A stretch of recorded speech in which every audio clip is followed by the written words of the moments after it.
sommes lundi matin et j'ouvre une nouvelle semaine de vlog. J'espère que vous allez bien, que vous avez passé un bon week-end, que vous avez fait de belles lectures. Moi, j'ai fait une trop belle lecture. J'ai lu Mémoire de la forêt, le tome 3. C'était doudou, c'était trop bien. Et alors, j'avais mon fils donc à côté par moment quand je lisais, qui jouait à côté. Donc des fois, j'avais un peu de mal à me concentrer. Et du coup, je suis passée à côté d'une petite information que Michael m'a expliqué à la fin. Et c'est tellement encore plus beau. Quand il m'a expliqué, je fais ah mais oui, d'accord, ok. Ah, c'était trop bien. C'était trop bien. C'était beau, c'était touchant, c'est triste, hein. Faut pas croire, hein. C'est pas juste de la jeunesse tout mignonne, hein. C'est mignon, mais c'est triste aussi, hein. Donc il y en a qui ont sorti les mouchoirs, ils m'ont dit au tome 1, donc je comprends. Moi, le tome 1, il m'a vraiment serré le cœur aussi. Je pense que c'est celui que j'ai préféré, parce que c'est là où je découvrais tout ce peuple de belle écorce et toutes ces histoires et cette librairie et Archibald et tout ça.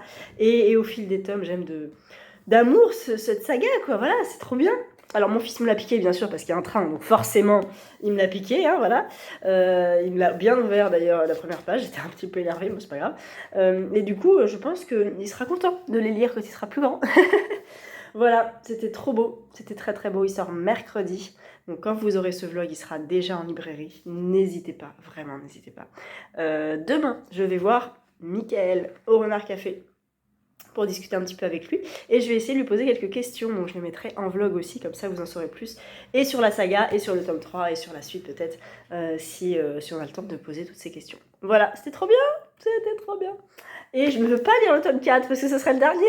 Je veux pas quitter cette série, je veux pas quitter cette ville, ce village et ces personnages. C'était trop bien, c'était trop bien. Cette semaine va être rythmée par plusieurs lectures. Tout d'abord, je commence L'amour des grands de Caroline Michel, qui était dans la sélection Grand Prix des lecteurs 2023. Mais je crois qu'il ne l'a pas eu, puisque je crois que c'est Gaieté l'Aurore qui a eu le Grand Prix. On est dans les années 90, 80-90. En fait, double temporalité, juillet 2019 et 80-90, de Cendrillon de téléphone à la vieille Renault 19 de ses parents, et une môme d'enfants inséparable.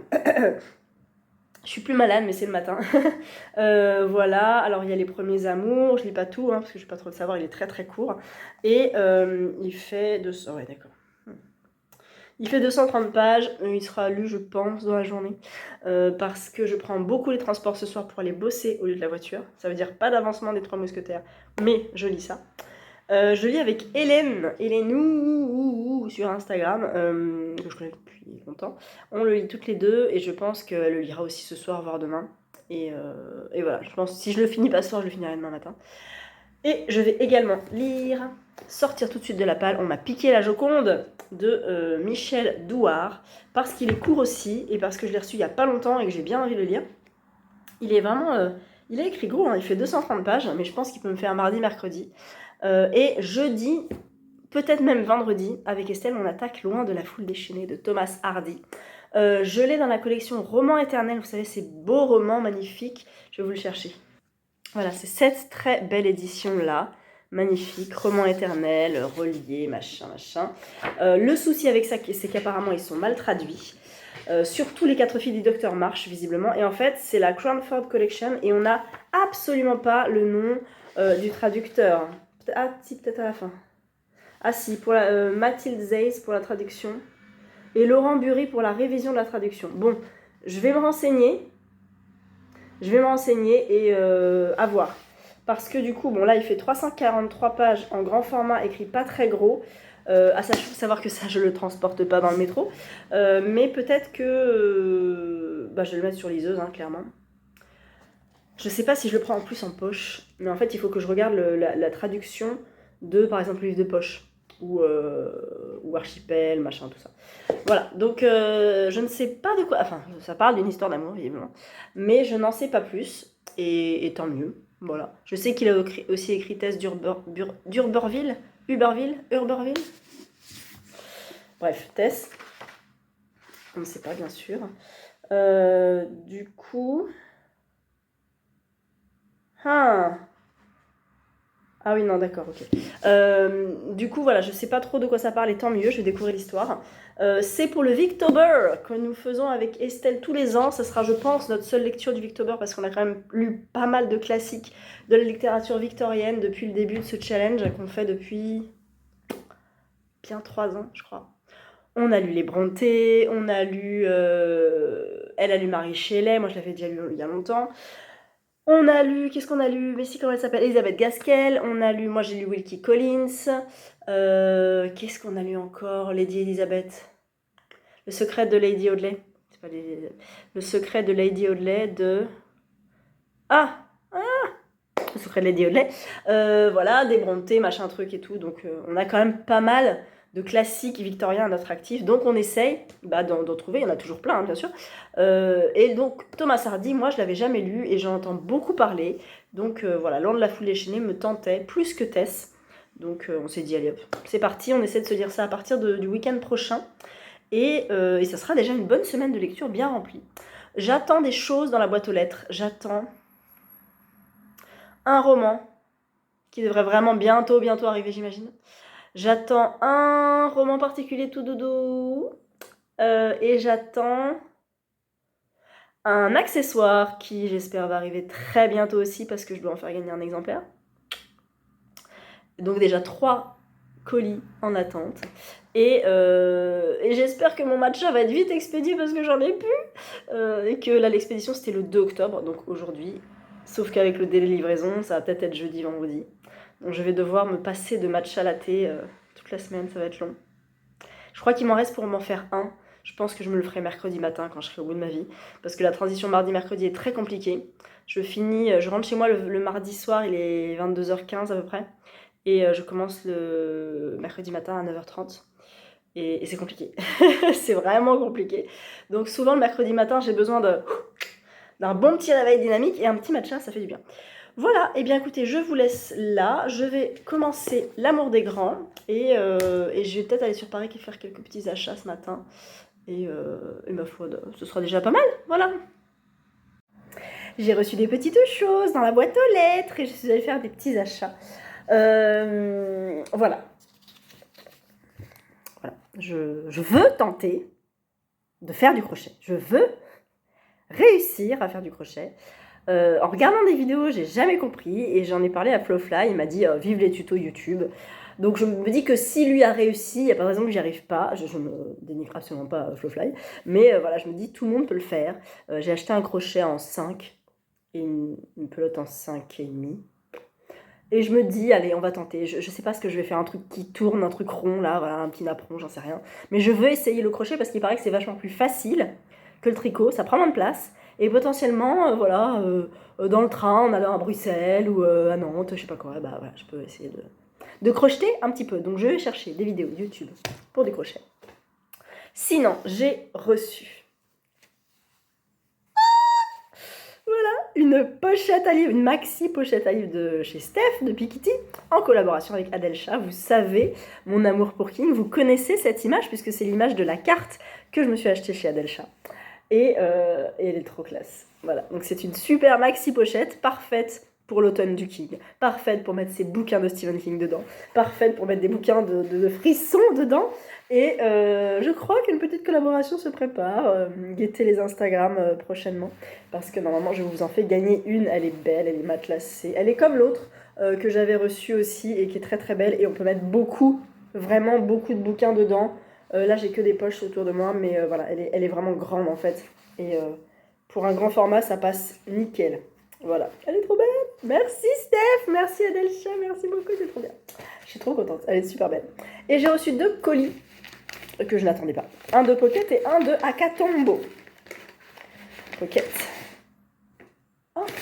Pocket SF. La couverture est magnifique, je l'ai vue chez Magda. Le chant des géants. Regardez-moi ça, comme c'est beau. De David Brie. Alors David Brie, il avait écrit Que passe l'hiver, Le garçon et la vie qui ne souriait plus, La princesse au visage de nuit. Et là, c'est Le chant des géants, qui a l'air de parler un petit peu de mythologie, j'ai l'impression. Je vais vous raconter une histoire, celle de notre île d'Ouestan, où dorment 3 géants. Belle, B-A-I-L-E, aux rêves de mort et de musique. Les Borkham, Librcam, ça me dit quelque chose, Librcam. Mère du brouillard, des collines et des plaines. Et enfin le puissant Fraesh, aux songes de gloire et de bataille.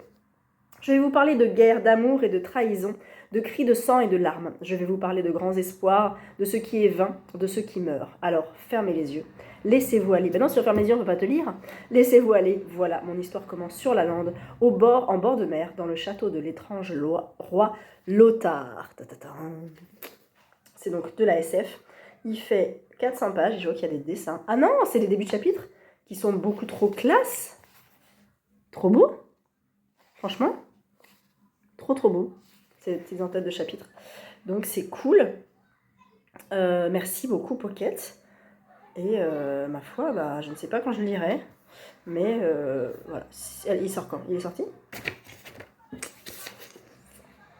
Et il n'est pas encore sorti. Il sort le 5 quand vous verrez ce vlog. Il sera sorti. On voit pas très bien parce que c'est en noir. Mais voilà, c'est noir, doré, gris. C'est très beau. La couverture est magnifique. Je ne sais pas qui l'a faite. François-Xavier Pavillon. Eh bien, François-Xavier Pavillon, bravo, parce qu'elle est vraiment superbe. Donc, voilà. Merci, Pocket. Et Akatombo m'envoie des fois des petites surprises comme ça. Enquête secrète de Bin Kono. Couverture très réaliste. Une rue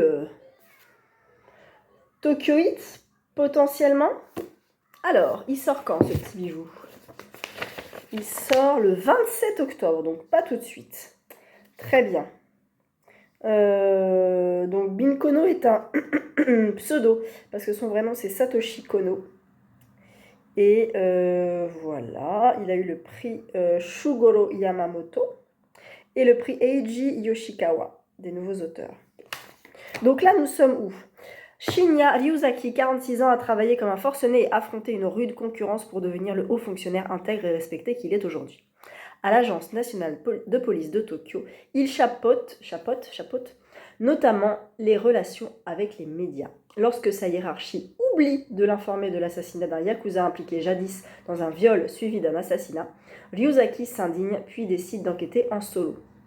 D'autres meurtres surviennent, dont le mode opératoire évoque la première affaire. L'obstiné Ryuzaki persiste et découvre des infos susceptibles d'ébranler toute l'institution policière. Rapidement, il se retrouve confronté à des choix draconiens impliquant sa carrière mais aussi sa vie de famille. Ok. Publié au Japon en 2006, ouais, ça arrive toujours un peu plus tard chez nous parfois. Enquête secrète a permis à Bin Kono de remporter le prestigieux prix Eiji Yoshikawa et fait partie de ses nombreuses œuvres adaptées à la télévision. Ah, cool. Très bien. Alors c'est peut-être du coup une image de l'enquête adaptée à la télévision. Je ne sais guère.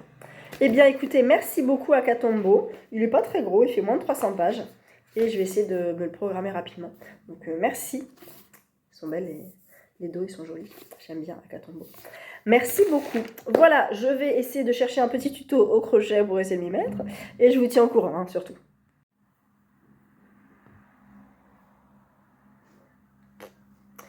La chaînette, ça va. Et après, j'ai essayé une maille serrée et c'est parti en cacahuète. C'est parti de l'autre côté, j'ai pas compris. Je n'ai pas d'explication. Je pense que j'ai compris. Mon problème étant que je n'arrive pas à tenir mon fil. Mais ça, c'est le tricot, c'est pareil. Je ne tiens rien du tout avec mon fil.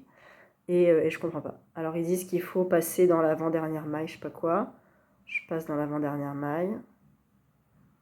Hop. Je fais un jeté, je sais pas quoi. Hop. Je passe là. Et je passe dans la deuxième. Et je ressors.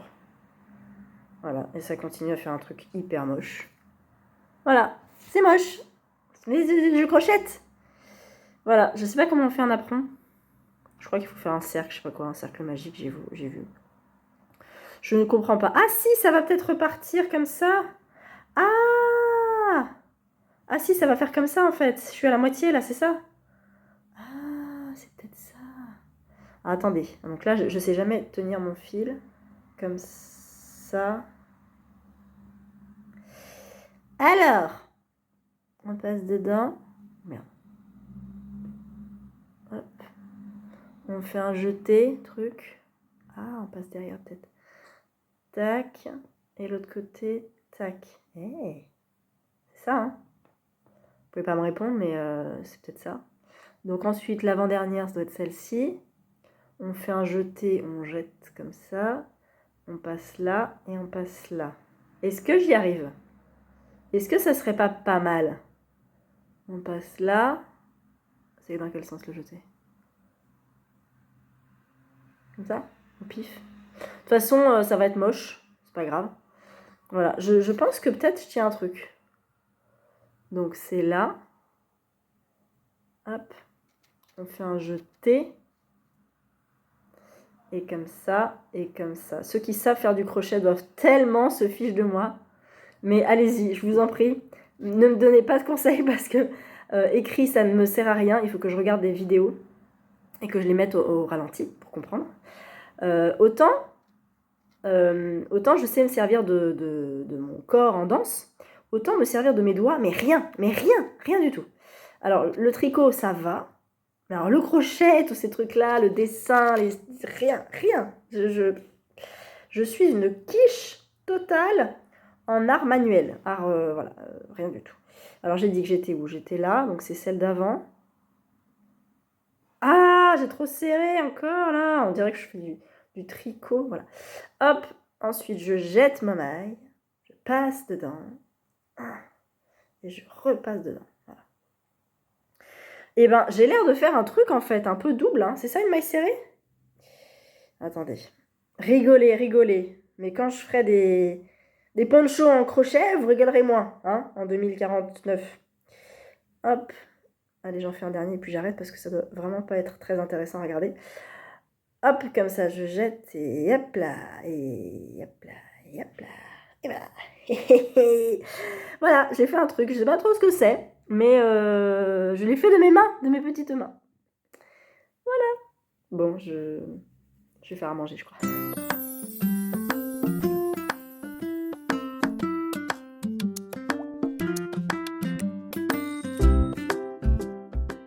Bonjour Mickaël. Hello. Ça va?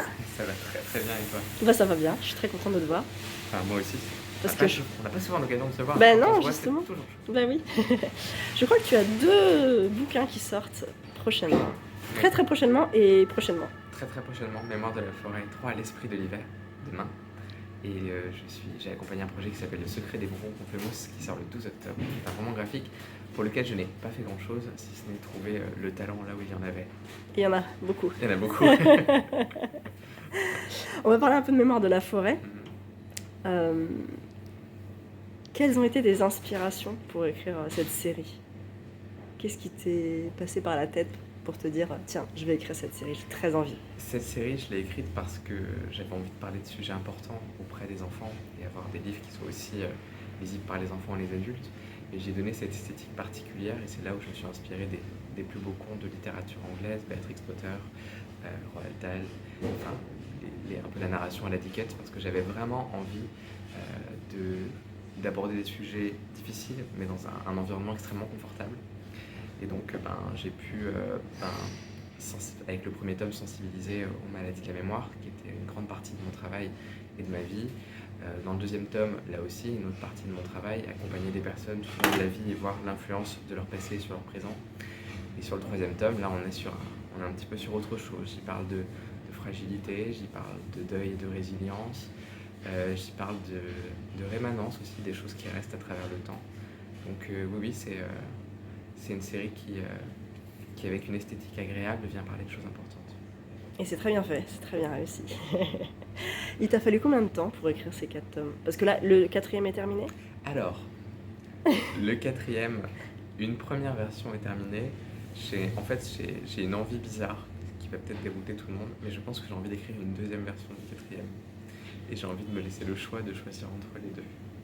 Et tu nous laisses le bonus d'avoir la. Et il y aura un tome que j'enterrerai quelque part en chasse au trésor et qu'on découvrira 200 ans plus tard dans une capsule temporelle. Non, ça fait aujourd'hui bien 3 ans et demi que je travaille sur la série. Les livres ont été écrits à peu près au rythme d'un par an. Ils sont à chaque fois écrits dans une courte période de temps, entre 1 et 3 mois, mais ils sont toujours réfléchis 1 an. Oui. Donc, parce que le temps d'écriture était toujours un peu limité, parce que entre le travail de libraire, celui de chef d'entreprise, les dédicaces, donc finalement, là j'ai envie, donc pour ce 4e tome, de m'accorder j'ai écrit une première version et j'ai envie de m'accorder l'année prochaine 4 mois où je ne fais que ça, Ah où je oui. n'ai rien d'autre. Ah, Une vraie retraite d'écriture pour voir ce que ça va donner en termes de travail différents. Et donc ouais, je pense que ça sera 4 ans de ma vie et je pense que ça sera d'autres années plus encore parce que j'ai vraiment envie de promouvoir cette série très très longtemps parce qu'elle me tient fort à cœur.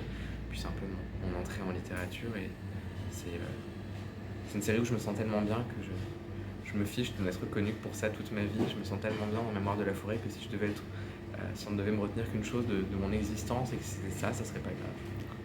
et s'il y a un 5e tome qui émerge de ces 4 mois d'écriture? Il faudra creuser profond. Non,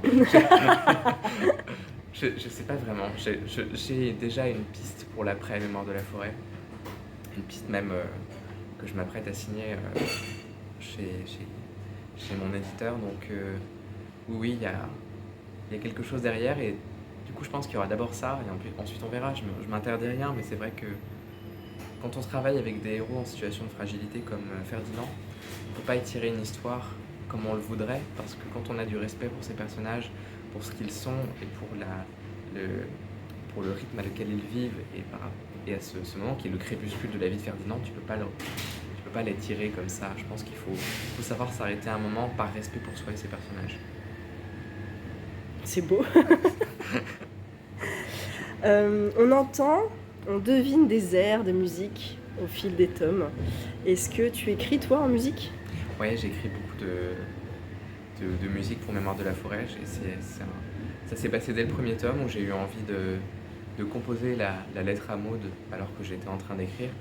Et donc c'était en plein confinement, je sortais mon petit toutou et dans les rues il n'y avait personne et du coup j'en profitais pour essayer de composer cette petite chanson.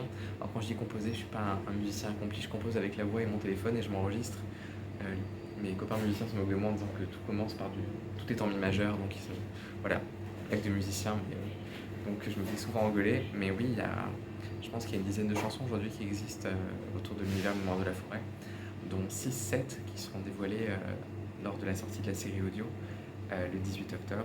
Ce petit objet assez fascinant qui n'est pas un livre audio, mais qui est une narration réécrite et contée du tome 1, mais interprété par de vrais acteurs, mise en musique, accompagnée, et c'est un produit extraordinaire. C'est une des choses dont je suis le plus fier, je pense, dans ma carrière de créateur. Ah, c'est super. Et ça va être comme ça pour le tome 2, 3 et 4 aussi? Il va falloir acquérir un succès commercial parce que c'est une grosse production. Oui. En fait, produire une série audio, c'est entre 40 000 et 50 000 euros, c'est énorme, c'est un budget beaucoup plus important qu'un livre. Et alors c'est des choses qui sont ouvertes aux subventions, parce qu'on a de la chance en France d'être subventionné par le CNL, le CNM. Mais malgré tout, ce sont des projets importants. J'ai vraiment envie que ma maison d'édition, l'École des loisirs, qui m'accompagne dans ce projet, qui m'a proposé ce projet magnifique, puisse ne pas perdre trop d'argent sur cette série. Donc on va la promouvoir au maximum, on va voir quelle est la réponse des auditeurs et des lecteurs, et ensuite on verra. Mais oui, j'adorerais. J'ai trouvé une autre manière d'écrire pour l'audio, où là, pour visualiser, il faut vraiment écrire, il faut vraiment que ça soit sensoriel. Alors j'ai toujours aimé écrire d'un point de vue sensoriel, et là il faut vraiment que ça soit auditif. Donc il faut vraiment qu'on écrive au maximum et qu'on ait une interaction avec ses auditeurs. Mais j'adore ça, c'est passionnant. Je pense que ça ne sera pas la dernière série audio que j'écrirai, ça c'est sûr. Oh, c'est trop bien, c'est super, ça donne tellement envie. Les dessins de Sanaoué illustrent très bien les Mémoires de la forêt, chaque tome sont magnifiques. Comment est venue cette collaboration? Sanaoué, j'ai eu la chance de la rencontrer quelques semaines avant de rencontrer l'École des loisirs. Comme tu le sais, là on s'est rencontrés, j'ai une librairie qui s'appelle Le Renard Doré. Et en fait, Sanaoué est venu dédicacer au Renard Doré, c'est son travail en bande dessinée. Et ce jour-là, j'ai discuté avec elle, parce que j'avais rendez-vous, je crois, 15 jours après avec l'École des loisirs. J'étais un petit peu stressée. Je me disais, est-ce que les éditeurs sont gentils? Est-ce qu'ils vont me manger? Est-ce qu'ils vont détruire mon œuvre? Mon œuvre, tu sais. Non, il y avait vraiment cet esprit. Avec ton premier manuscrit, t'es un peu dans la protection, tu as envie qu'il reste dans ce cocon. Sa petite bulle. Oui, tu penses qu'il ne Sous faut pas cloche. le toucher, sinon Oui. tu vas nuire à sa perfection, ce que tu supposes, alors qu'il n'est vraiment pas parfait. Et en fait, elle m'a vraiment rassuré sur le processus éditorial. Elle m'a donné des conseils, parce qu'effectivement, il y a des éditeurs chez qui ça se passe pas très bien, d'autres chez qui ça se passe très bien. Chez nous, c'est super. Et en fait, quand je suis arrivé là-bas dans les bureaux, je leur ai dit que je pensais à quelqu'un en particulier. Et elle a fait des petits tests, sachant que lorsqu'elle est repartie de la dédicace, elle est repartie avec le manuscrit sous le bras que je lui avais imprimé. Elle avait déjà fait des petits dessins, et en fait on les voit dans les croquis du tome 1. C'est des dessins qu'elle a fait dans le train en ayant lu que 3 chapitres. Et en fait je me suis dit, mais c'est extraordinaire là, cette capacité à retirer toute l'essence du texte en seulement 3 chapitres pour en définir ses personnages principaux. Et ils n'ont pas changé depuis ce jour en 2020 où elle les a esquissés jusqu'en 2022 où le livre est sorti.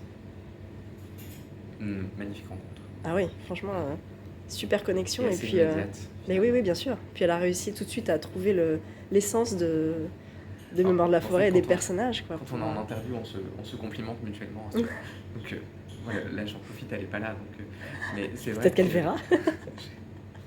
Mais c'est vrai qu'on est. Il y a eu cette connexion. Je pense qu'après il y a l'amour des mêmes univers, l'amour des narrations.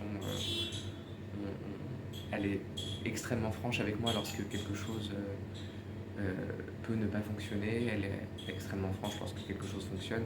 Je pense qu'on a cette même sensibilité et ça fait une œuvre cohérente, je pense. On voit un petit peu dans son travail, moi j'avais le bois sans dessus-dessous, le thé, la maison au cola. Quand on voit ces dessins-là, on se dit que c'est tellement doudou et que ça représente totalement l'esprit de Belle Écorce et de cette Et à la ambiance-là. fois, elle a aussi une corde tragique à son arc, parce que les Mémoires de la forêt, il y a des choses qui sont parfois un peu tristes, et je trouve qu'elle a une mise en image, Oui, elle a une métaphore parfois visuelle qui sert le texte, et on a une sublime image dans le tome 3, donc le tome 3 qui se passe autour de l'univers du train, et il y a cette sublime image à la fin qui vient révéler quelques secrets, et je la trouve vraiment... Quand je l'ai vu pour la première fois, j'ai été estomaqué c'est comme un tableau en fait. Et ça vient porter le récit.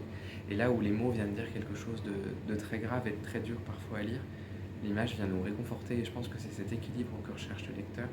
C'est la douceur et l'amertume de ce que la vie peut présenter parfois en tant qu'épreuve. Et à la fois le confort que peut apporter un univers comme celui-ci juste après. C'est à la fois la douleur et la caresse, et je pense que c'est important de trouver le juste équilibre pour pouvoir satisfaire les lecteurs et avoir des œuvres qui reflètent vraiment la vie des gens. je suis d'accord, très bien. Une dernière question. Tu n'as pas de limite. Tu as un budget illimité, tu as une ambition folle. Quel est le plus gros projet que tu aimerais mettre en place avec Mémoire de la forêt? Oh, je pense que c'est le film d'animation. Je pense il est réclamé à corps et à cri. Après, c'est vrai qu'on a tendance à oublier que le premier tome de Mémoire de la forêt est sorti en mars 2022. Donc c'était l'année dernière. Et donc finalement, le phénomène a pris de l'ampleur puisque le livre a gagné différents prix. Et puis je me suis beaucoup déplacé. Et en fait, j'ai l'impression d'avoir trouvé en une communauté, la communauté des lecteurs du livre, des amis que je vois très régulièrement dans les rencontres, etc. Et en fait, je pense que pour moi, ça serait une manière extraordinaire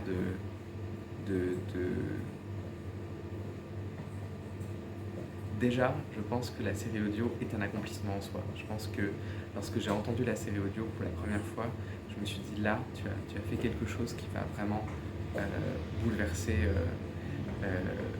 tes lecteurs, et je pense que c'est une autre manière de faire passer les messages que je veux passer. Et je pense que le film d'animation serait encore une autre manière de le faire. Je pense qu'il y a des publics pour tout, pour le livre, pour les séries, pour les films. Et si j'arrive à porter ce message universel de bienveillance, d'amitié, de ce moment où quelqu'un prend sur un instant de sa vie pour accompagner quelqu'un qu'il sait plus fragile que lui, si j'arrive à porter ce message aussi à travers un film d'animation et à faire ressortir tout le côté artistique de cette œuvre, j'en serais ravi. Ce qui m'importe, c'est de continuer de faire de l'art. C'est-à-dire, je ne veux pas... Aujourd'hui, on a un puzzle qui sort, on a une série audio qui sort, et là, tout ça, ce ne sont que des témoignages artistiques de ce qu'on peut faire autour de Mémoire de la forêt. Ce qui est sûr, c'est que je me refuse, et je me refuserai toujours à faire du commercial. S'il n'y a pas de connotation artistique, je refuserai, et je pense que le film d'animation sera le summum de la réalisation de notre art. Merci Mickaël. Merci à toi. Nous sommes mardi midi et comme vous avez pu le voir sur les images, j'ai pu avoir une petite interview de Mickaël pour vous, pour la sortie du tome 3 des Mémoires de la forêt. Mais pour globalement la série Les Mémoires de la Forêt. Je suis trop contente, il est toujours hyper gentil, souriant, disponible, donc c'est cool. On se voit pas beaucoup, mais quand on se voit, c'est chouette, comme il le dit. Donc c'est top. J'espère que cette interview vous a plu et vous aura donné envie de vous lancer peut-être dans cette lecture ou peut-être de poursuivre la lecture avec le tome 2 ou le tome 3 et puis peut-être bientôt le podcast aussi, comme il en parlait. Donc moi j'ai hyper hâte vraiment de ce podcast et j'espère que je pourrai le faire écouter à mon fils aussi parce que je pense que ça peut être hyper chouette, hyper immersif comme ambiance. Sinon, niveau lecture, j'ai lu hier avec Hélène L'amour des grands de Caroline Michel. C'est un petit coup de cœur, j'ai vraiment beaucoup aimé cette histoire, je l'ai dévorée dans la journée. On suit deux sœurs. On suit Avril, qui se marie, qui est en train de se marier avec Nicolas, et sa sœur Emmanuelle, qui n'est pas en train de se marier, qui est là, et qui va avoir une espèce d'élan de nostalgie, et qui va retourner dans les années 80-90, quand elle était plus jeune, pour nous raconter un petit peu l'histoire de sa famille et de sa vie à elle, en lien avec sa sœur, et puis en lien avec une autre famille, puisque Avril va épouser Nicolas. Mais Nicolas a un frère qui s'appelle Vincent. Et Vincent a tapé dans l'œil de Emmanuelle quand elle était petite, quand elle était jeune. Ils ont grandi ensemble sur cette petite placette dans un petit village. Et en fait, on va suivre comme ça les années 80-90 et revenir chapitre par chapitre au mariage, à l'événement des années plus tard. Ils ont grandi, ils ont changé, ils ont fait leur vie, chacun de leur côté. Et voilà, et ça va être à coup de flashback comme ça. J'ai vraiment beaucoup aimé parce que je me suis retrouvée dans cet amour des grands et l'amour des petits aussi, quand on est jeune, quand on est ado, les questions qu'on se pose. Et voilà, sur fond d'années 90, d'années 80, de musique, de références. Et de références aussi quand on est grand. Ah, c'est con, on est passé à côté. Ah, c'est dommage, on se voit pas assez. Ah, là, c'est dommage quand même. Ah, c'est bête quand même. Plein de trucs comme ça, de petites expressions de la vie qui font que, bah oui, des fois, quand on grandit, on se rappelle peut-être pas forcément de qui on était quand on était jeune, ou alors on s'en rappelle peut-être un peu trop et on a peut-être parfois du mal à quitter ce passé-là pour avancer et pour grandir un peu. C'était très beau. Il y a des passages, j'ai corné, parce que j'avais pas de post-it sous la main. Mais quand je corne, c'est vraiment tout petit, pour après mettre des post-it. Mais il y a des passages qui sont vraiment beaux et vraiment vrais, qui m'ont beaucoup parlé. Donc j'ai énormément apprécié cette lecture. Elle est très très courte, hein, ça fait 230 pages, je crois. Hein, voilà. C'était beau, c'était peut-être un peu léger, facile, mais c'était beau, j'ai bien aimé. Et puis la toute fin est assez intéressante pour le rapport avec l'autrice. Voilà, je ne vous en dis pas plus, en tout cas il vient de sortir, enfin non, il est sorti chez Pocket il y a quelques mois maintenant, je crois, avant l'été il me semble. Et il est beau, il est bien, et je suis bien contente de l'avoir lu parce que je sais que ça pouvait me plaire, et je suis très contente que ça m'ait vraiment, vraiment beaucoup plu. Voilà, j'ai attaqué. Ensuite, on m'a piqué la Joconde de Michel Douard, histoire ébouriffante de Léonard de Vinci, et je me régale, c'est super drôle. J'ai déjà mangé 150 pages. Il m'en reste un peu moins d'une centaine, je l'aurai terminé ce soir. Et on suit donc la fin de vie de Léonard de Vinci, qui est appelé par François Ier pour innover, pour créer un château à François Ier, et pour découvrir en fait la toile de Mona Lisa également. Parce qu'en fait je ne savais pas du tout, mais Mona Lisa a une histoire que je ne connaissais pas, qui a même plusieurs histoires que je ne connaissais pas. Et là, on va en savoir plus. Ce que je n'avais pas vu, c'est qu'au début du roman, de tous les romans de cette collection qui s'appelle Romans d'histoire pop, fiction et réalité, il y a donc un avertissement. Dans la collection Romans d'histoire pop, on ne vous raconte pas d'histoire. L'histoire avec un grand H est respectée. Le fond de ces romans biographiques mêlant fiction et réalité s'appuie sur les travaux d'historiens sérieux. Leur forme n'a en revanche rien de sérieux. C'est sur ce plan que nous avons usé de liberté et d'imagination.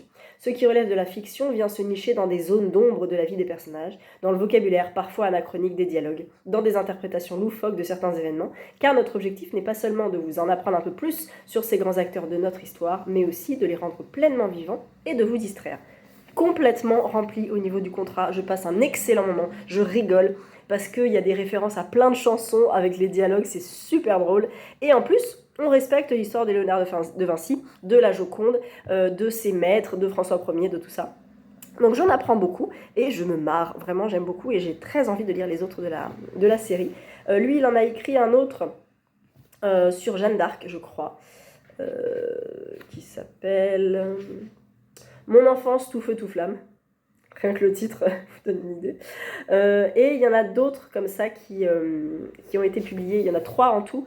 Un sur Pasteur et l'autre sur, je sais plus, Jeanne d'Arc et le troisième, je ne sais plus. Et celui-là du tome 4, du coup, qui vient de sortir. Et qui est vraiment, vraiment top.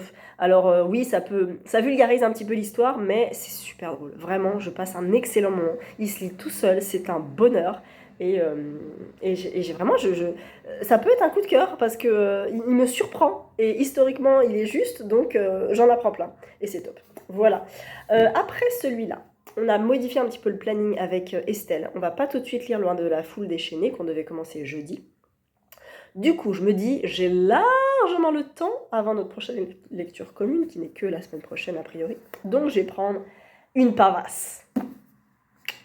Le Carnaval des ombres de R.J. Ellory, qui est gros, qui fait 750 pages, mais que je vais pouvoir déguster tranquille, parce que là, j'ai quand même sorti 2-3 bouquins rapidement de ma palle, donc c'est cool. Il m'en reste 12, oh my god. Donc ça, 11. Et du coup, bah voilà, je peux me permettre de prendre plus de temps sur une lecture, pour mon plus grand plaisir. C'est un livre que j'avais acheté à Saint-Maur-en-Poche, donc pas juin parce que je n'y suis pas allée, mais l'année d'avant. Donc ça fait presque 1 an et demi qu'il est dans ma palle, celui-là. Est-ce que je l'ai acheté à Saint-Maur-en-Poche? Est-ce qu'il avait noté la date? Parce que c'est dédicacé. Non, il me l'a pas mis. Non. Alors je crois que j'avais acheté, ou alors c'était Papillon de nuit que j'avais acheté. Non, je crois que c'était le Carnaval des ombres. Bref, il est depuis un petit moment dans ma palle et j'ai hâte. Je voulais le résumer si vous voulez. De toute façon, vous n'avez pas le choix, sinon vous passez. 1958. Un cirque ambulant, avec son lot d'attractions et de bizarreries, vient de planter son chapiteau dans la petite ville de Seneca Falls, dans le Kansas. Sous les regards émerveilleux des enfants et des adultes, la troupe déploie un spectacle fait d'enchantements et d'illusions. Mais l'atmosphère magique est troublée par une découverte macabre. Sous le carrousel gît le corps d'un inconnu, présentant d'étranges tatouages, des points presque invisibles. Arrivé sur les lieux, l'agent spécial du FBI Michael Travis se heurte à une énigme qui tient en échec ses talents d'enquêteur. Les membres du cirque, dirigés par le mystérieux Edgar Doyle, ne sont guère enclins à livrer leurs secrets. On parle de magie, de conspiration, mais l'affaire va bientôt prendre un tour tout à fait inattendu. Je n'ai jamais été déçue par R.J. Ellory, je ne pense pas l'être là. Là, on est dans quelque chose qui touche au cirque, peut-être à la magie.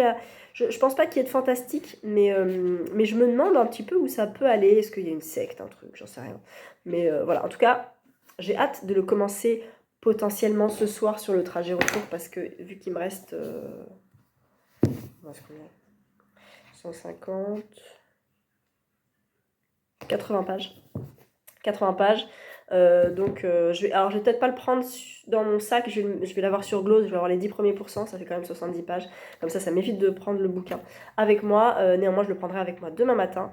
Et comme ça, je me dis que je peux l'avancer tranquillement jusqu'à dimanche. Easy peasy. Voilà. J'ai reçu un petit colis également, enfin un gros bouquin de chez Pocket qui s'appelle La prophétie de l'arbre de Christophe Misraki. C'est le tome 1 de la trilogie Pandaemon,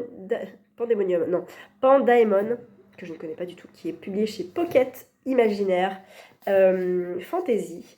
Il sort le 5 octobre, donc quand vous verrez cette vidéo, il sera sorti. C'est une belle brique de 800 pages. Et donc c'est un premier tome. Quelqu'un a arraché le cœur de Sarah Portor, la fille aînée du suzerain du comté d'Ersef, qui devait lui succéder. Or, nombreux sont ceux qui croient en les prophéties, annonciatrices de malheur en cas d'avènement au trône d'une femme. Très vite, les alertes se multiplient aux 4 coins du continent, et plusieurs provinces sont attaquées. Pour Kern, le fiancé de Sarah, et Elmin, son cousin présent sur les lieux de l'assassinat, commence alors une épopée périlleuse durant laquelle ils devront affronter ceux qui agissent dans l'ombre, les diables, habitants des abysses, au cœur de Pandaemon, qui, depuis leur défaite lors du conflit originel, rêvent de reconquérir ce monde pour l'offrir aux malévolents, leur maître. C'est un peu confus pour moi, mais peut-être qu'il pourra vous plaire. Voilà, c'est un tome 1 qui vient de sortir chez Pocket. La couverture est très très jolie, avec cet arbre-là. La prophétie de l'arbre. Voilà. Merci Pocket. Je vous laisse là. Je vous reprends pas demain, du coup, sûrement jeudi. Comme ça, je vous dirai mon avis final sur On m'a piqué la Joconde, si j'y pense, et le Carnaval des ombres de R.J. Ellory. Bonjour tout le monde, nous sommes jeudi matin, j'espère que vous allez bien. J'ai avancé le RJ Lori, je suis à fond dedans, je suis page 174, je suis pas en plein dedans, en plein milieu, mais je suis à fond dans l'histoire parce que ça me passionne, parce que dès le début, RJ Lori a réussi à me faire « Allez, viens !» J'ai fait « Ok, je viens !» C'est trop bien. Alors, je vous avais lu le résumé, mais en fait, je pense que c'est pas malin de lire le résumé, parce qu'il vaut mieux savoir que effectivement, on est à l'aube des années 60, dans un cirque où il y a un mort qui est retrouvé. Voilà. L'agent Michael Travis va mener l'enquête, mais ce qui est important, c'est le passé de l'agent Michael Travis. Parce qu'en fait, cet homme-là, cet homme-là, qui est devenu un homme, a été un petit garçon dont la mère a tué le père, qui était violent avec la mère. Donc, sa mère a tué son père, il est placé dans un pensionnat, il est placé dans un centre pour, comment ça s'appelle, un placement, je sais plus, un enfant, un orphelinat, quoi, voilà, mais un centre, pas pénitentiaire, mais quelque chose un peu comme ça. Et donc, il va grandir là-dedans avec d'autres enfants dont les parents sont morts ou sont en prison ou tout ça. Et il va faire la rencontre de Anthony Scarapato.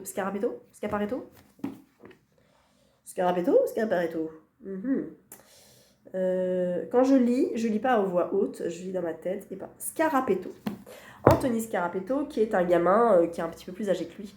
Et Michael va comprendre que c'est lui le boss, en fait, du lieu. Et il va essayer d'être à son entière disposition, mais pas totalement quand même. Donc il va essayer de se faire ami avec lui. Et il va survivre dans cet enfer un petit peu grâce à lui. Donc en fait, ce qui est important, c'est pas le meurtre qui est commis, enfin si, je pense, mais, parce qu'il va forcément y avoir un lien, j'imagine, quelque chose comme ça, mais le passé de Michael rentre totalement en compte. Et c'est ça qui est fort avec R.J. Lori, c'est qu'il raconte pas seulement une histoire de thriller avec des meurtres, c'est qu'il va creuser l'enfance des personnages, parce que lui-même, dans son histoire, R.J. Lori, il a une enfance difficile, et il va essayer de creuser au maximum les émotions, les ressentis, les âmes de ces personnages, et c'est ça qui est hyper fort, c'est qu'il réussit avec ça à nous embarquer. Il a une plume à la King, je trouve, parce que quand il nous raconte, on a l'impression qu'il est à côté de nous et qu'il nous parle et qu'il nous lit son bouquin et qu'il nous l'explique, et ça passe crème, vraiment, ça se lit super bien, et j'adore, voilà. Donc en plus on est dans les années 60, ça change un peu, et je trouve qu'il y a du charme là-dedans, parce que on n'a pas les nouvelles technologies, on est dans quelque chose de beaucoup plus terre à terre, de beaucoup plus pas calculé, mais comment dire, on n'est pas dans les réseaux sociaux, on n'est pas dans le téléphone, on n'est pas trop dans les empreintes digitales encore, je pense. Donc on est vraiment dans la réflexion humaine, et c'est très intéressant. Voilà, je vais pas beaucoup pouvoir l'avancer aujourd'hui, c'est pas grave, j'ai le temps. Je l'avance demain, je l'avance samedi, je l'avance dimanche, je l'avance même lundi, parce que je crois qu'Estelle me rattrape que mardi ou mercredi peut-être, je sais plus. Donc voilà, j'ai largement le temps. Et je vous en reparlerai donc un petit peu plus tard. Voilà, à part ça, on est en plein dans les préparatifs des 2 événements qu'on fait avec Estelle, samedi avec le Cherche Midi, sur les titres Cosy Mystery du Cherche Midi, et samedi prochain, l'événement avec donc Karine Pitocchi et Robert Laffont, et ça se passera dans un lieu assez exceptionnel. Voilà, on a révélé ça sur Instagram dans le groupe des filles qui viennent pour savoir un petit peu où il faut se rendre, mais je vous en dirai un petit peu plus un peu plus tard. Peut-être qu'Estelle en a déjà parlé dans son vlog, je sais pas. Mais voilà, donc c'est 2 événements distincts, avec 2 groupes, avec 2 ambiances, et du coup, nous, on anime ces 2 événements, donc il faut gérer les 2 événements, et parfois, ça demande beaucoup de logistique, pour l'un et pour l'autre, du stress aussi, mais vraiment hyper hâte de tout ça, parce qu'on a mis beaucoup de nous, en fait, depuis très longtemps dans ces événements. On les prépare depuis... oh là là, je dirais mai, avril-mai, quoi. On en parle depuis des mois, en fait, et on commence à chercher des idées, tout ça, les lieux, machin et tout. Et là, c'est l'aboutissement, ça y est, il reste 2 jours pour l'événement du Cherche Midi, et c'est après-demain, et on se rend pas compte, et c'est top, quoi. On a une dernière réunion avec Benoît du Cherche Midi cet après-midi. Demain, on fait un live avec Cathy Watson, l'autrice de Meurtre à Aldemer House, l'autrice des 3 Dahlias du tome 1, ça va être super. Et puis l'événement samedi avec tous les participants, avec un jeu qu'on organise, et ça va être trop bien. Voilà, on a super hâte, mais en même temps on est un petit peu comme ça en disant alors on n'oublie rien, on pense à ça. Toi tu ramènes ça, moi je ramène ça, faut penser à ça, machin, les bouquins et tout. Enfin, Voilà, beaucoup d'effervescence, mais beaucoup d'excitation parce que c'est trop bien. Et moi qui suis toujours comme ça, quand il s'agit de bouquins, ben, je suis encore plus comme ça. Et en même temps, il faut rester un petit peu dans ses bottes pour être sûr que tout se passe bien, pour bien tout organiser, lister tout ce dont on a besoin, rien oublier, oublier personne. Voilà, donc ça va passer en un éclair comme ça, mais ça va être trop trop bien. Je vous raconterai ça, tout ça, bien sûr. Et vous aurez des images du COSI, donc du 7. Et puis la semaine prochaine, vous aurez l'événement aussi avec Robert Laffont. Voilà, note pour moi-même et pour Estelle aussi, mais on le sait, c'est d'essayer de ne plus organiser des événements à une semaine d'écart, parce que ça fait beaucoup de choses à penser. Mais voilà, ça va être trop bien. Ce midi, je vais dans les écoles et j'y vais en voiture, donc je vais peut-être avancer les 3 mousquetaires un petit peu. Alexandre, je te laisse une dernière chance. Si cet après-midi je ne suis pas convaincue, j'abandonne les 3 mousquetaires. Tant pis. Voilà. Parce qu'il faut que j'avance les somnambules aussi, hein. Il fait moins de 1300 pages et je suis qu'à la page 300, je crois. Donc il s'agit de l'avancer aussi un petit peu parce que j'ai des crédits audio qui s'accumulent. Alors j'ai arrêté Audible. Il me reste un crédit Audible. J'ai pris Le Loupin, je crois, de Jacques Sausset, que je vais sortir en audio bientôt. Il me reste un crédit Kobo aussi. Et j'avais eu un partenariat avec Prose. N'hésitez pas à aller voir l'application Prose. C'est une application d'e-book, enfin de livres audio, pardon, qui travaille en partenariat avec les maisons d'édition indépendantes et qui reverse une partie de l'argent des abonnements aux maisons indépendantes. Et ça, c'est trop bien. Donc voilà, Prose. Et j'avais eu, en fait, ils m'avaient offert un crédit en échange d'un poste et d'un partenariat avec eux et d'un lot d'un crédit justement à offrir. Donc j'ai 3 crédits, plus que 2 parce que j'ai déjà utilisé pour Le Loupin. J'ai 2 crédits audio à utiliser et là je prends peu la voiture, je la prends que le lundi pour l'instant. Et du coup, j'écoute très très peu de bouquins. Et parfois, j'écoute même des podcasts en ce moment, parce que j'en ai beaucoup à rattraper. Notamment Les couilles sur la table, L'Affranchi, Girl Power, je crois, et Bibliomaniacs, et Overbooké aussi. Donc voilà, je vous donne comme ça des noms de podcasts. N'hésitez pas à m'en reparler si vous en voulez plus. Voilà, il est 10h. Oh, ça va, j'ai le temps. Il est 10h, j'ai 2-3 petites choses à faire et je vais quand même essayer d'avancer un petit peu le RJ et Laurie. Je bois plus de matcha. J'étais en fond dans le matcha et j'ai plus de matcha. Et en fait, j'ai une commande, j'ai un abonnement chez Matcha & Co. Tous les mois, sauf que ma carte bleue étant arrivée à expiration au mois de septembre, quand j'ai voulu renouveler, je pensais que c'était automatique, mais ça n'était pas possible puisque mon code de carte bleue n'était plus le bon. Donc j'ai renouvelé hier seulement. Donc ils vont l'expédier potentiellement aujourd'hui ou demain et je l'aurai que la semaine prochaine. Donc pas le matcha avant la semaine prochaine. Je ne sais pas comment je vais faire. Voilà, si jamais j'ai des choses dans la boîte aux lettres, je reviens vous voir, bien entendu. Et puis je vous dis à plus tard. J'ai reçu un petit livre dans la boîte aux lettres. Un petit livre qui me vient de chez Pocket. La fille de l'ogre, c'est le nouveau Catherine Bardon qui vient de sortir en pop. Qui sort aujourd'hui, 5 octobre. Et il est dédicacé. Merci. J'ai loupé. Voilà. Il est dédicacé, c'est très gentil. C'est donc, ça parle du. Comment il s'appelle ? Le dictateur Trujillo. Flore de Oro de Trujillo. Non, pardon, ça c'est la fille de. Oh là, je suis complètement à l'ouest. Son père, donc, à Flore de Oro Trujillo, c'est Rafael Trujillo, qui était un dictateur. Et du coup, voilà, on en sait un petit peu plus sur sa vie et sur la vie de sa fille.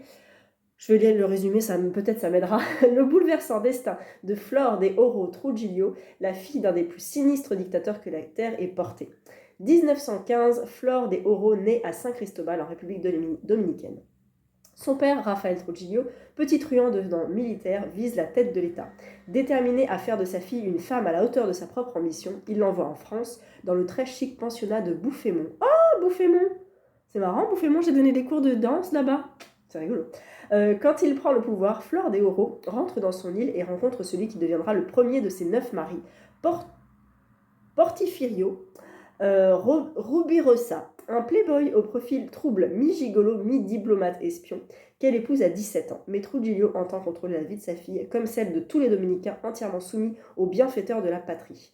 Marqué par l'emprise de ces 2 hommes à l'amour nocif, de mariage en exil, de l'Allemagne nazie aux États-Unis, De grâce en disgrâce, Flor de Oro luttera toute sa vie pour se libérer de leur joug. Ça doit être passionnant parce que c'est la fille d'un dictateur qui a été, je pense, soumise à son père et qui ne voulait pas. Et je pense que ça peut être hyper, hyper intéressant.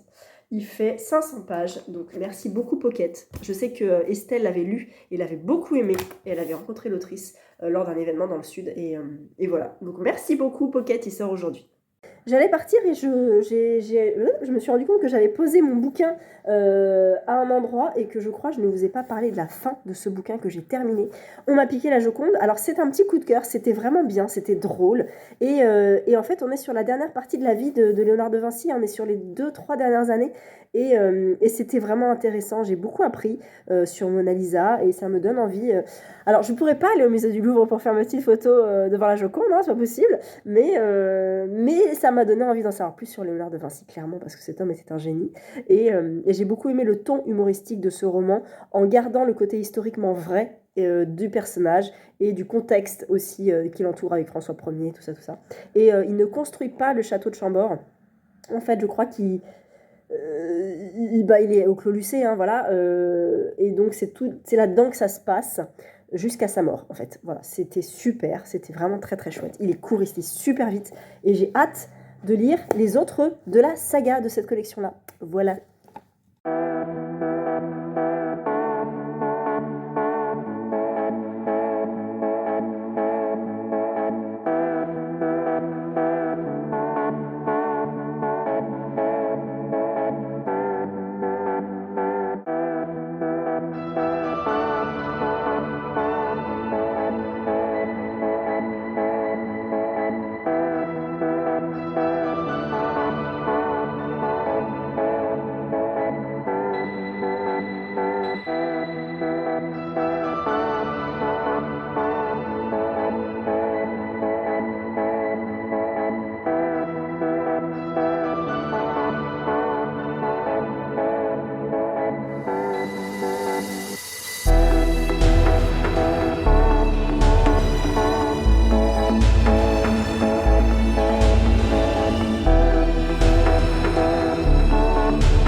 Samedi midi avec Estelle et on s'apprête à aller sur place pour l'événement Cozy Mystery du Cherche Midi à partir de 14h. On a super hâte, on va tout installer, la déco, des petites surprises. Ouais, et ça commence à 14h, on va aller manger et ça va être trop bon.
Je conclus le vlog ici, j'espère qu'il vous a plu, passer cette semaine avec moi vous a plu et cet événement assez exceptionnel d'aujourd'hui c'était top.